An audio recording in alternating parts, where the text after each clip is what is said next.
Nii, 3. päev üksinda koodis. See oli minu jaoks kuidagi tüütu, sest ma alguses ei saanud ülesande juhendist aru. Et kuna ta ütleb, et sisendiks antakse esimesel real sõne maksimaalne kaal ning teisel real kingitused, millele järgneb komadega eraldatud kõikidest kingituste kaaludest. Ja siis küsimuseks nad tahavad maksimaalset kingituste arvu. Ja siin ei ole kirjutatud otseselt, et see maksimaalne kaal ei oleks kõikide kingituste peale kokku see kaal. Nii et mis mina arvasin, et ma pean lihtsalt kõikidest kingitustest läbi minema ja kokku lugema kõik kingitused, mille kaal on siis kuni 73 arvatavasti siis kilogrammi.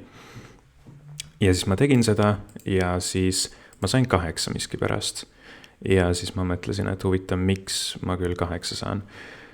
Ja siis see võttis ikka mõned minutid aega, et jõuda sellele arusaamale, et 73 on tegelikult kõikide kingituste kaal kokku.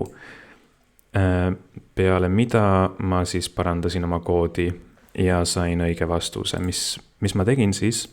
Ma võtsin selle kingituste listi ja ma splittisin ta numbriteks, et oleksid numbrid.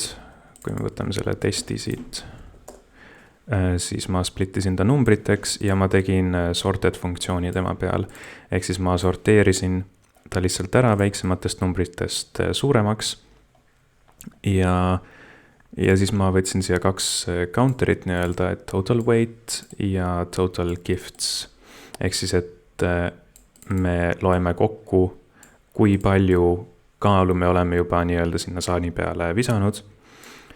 Ja me loeme kokku, mitu kingitust me oleme sinna saali peale visanud. Ja siis me lähme for loopi ja kõikidest nendest kingituste kaaludest, mis on sorteeritud, läheme läbi. Ja iga kingituse kaalu kohta vaatame, et kas see maksimaalne lubatud kaal, mis me failist lugesime,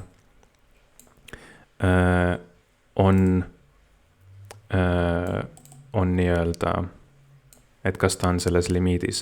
Ehk siis me vaatame, et see, mis me oleme juba pannud saanile, kas see on väiksem kui see lubatud kaal, mis me lugesime. Ja